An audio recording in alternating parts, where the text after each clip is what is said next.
If government doesn't listen, they allow the raya visitation first Syawal. They limit lah 15 orang ke 20 orang ke. People will not social distance. They will cross each other. And the infectivity is going to go crazy. It's going to go crazy and it's going to be really bad. And come end of the month, mark my words, minimum 10,000 cases per day. New cases per day. Hospitals will be overwhelmed. There will not be enough oxygen and beds, and there will not be enough personnel to attend. Personnel will also fall sick. Jadi you tahu lah berapa teruknya, and we will begin to mimic India. It is not a joke. I am not joking. It is harrowing, but I know what is imminent kalau you allow raya. You, kalau Melayu, if you're a Melayu, if you're in the government like Melayu, you should know what happens on raya. Raya, people assimilate, people touch each other, people, even they share the same balang pun. Dia ambil kuih from the same balang, dia pinggan mangkuk, dia pegang sama semua. All it takes is that for every person yang COVID, okay?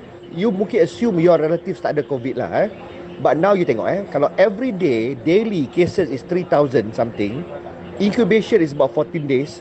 So therefore, whoever who's infected today, only 14 days from now, you will see that dia punya symptoms manifest. Maybe 10 days, maybe 11 days. Untuk congak, assuming 3,000 lah, 3,000 you carry 14. The day 1, day 2, day 3, day 4, day 5 sampai day 14. Yang manifest on that day is 3,000. You multiply that, it's almost 50,000. This 50,000 orang, kalau you tengok based on demography, 65% is Melayu. So therefore you take lebih kurang 30,000. 30,000 Melayu is now a moving COVID punya disease.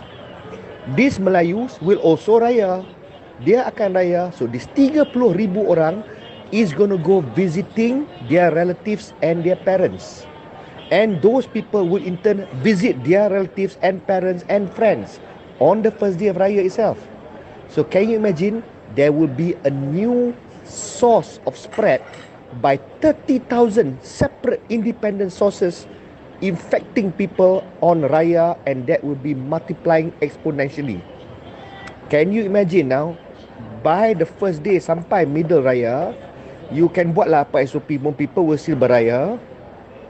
Can you imagine how that would spread exponentially?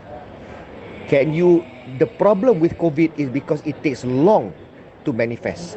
Kalau kena hari ni, besok lusa manifest the symptoms, then no issue, senang contain. We will not even have pandemic this long. Kita boleh address immediately.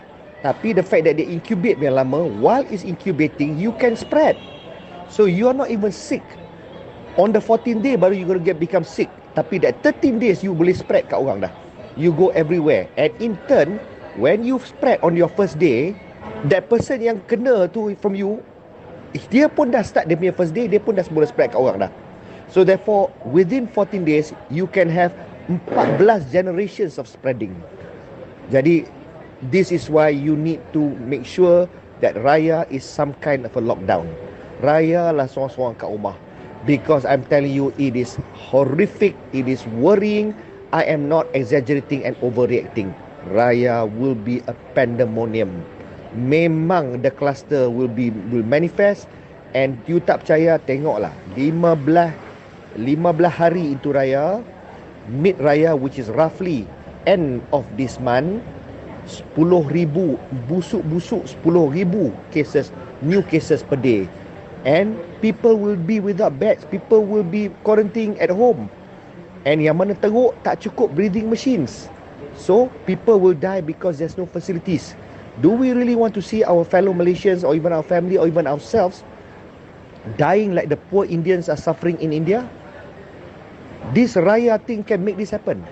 So tak payahlah raya this year. Semua kaum tak payahlah raya this year.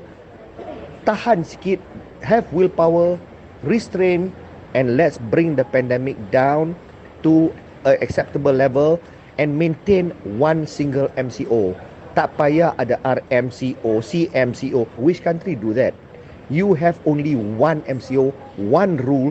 You stay consistent from day one. Tak kira 10,000 satu hari ke new cases, 1,000 satu hari ke, 10 satu hari ke, satu new cases ke.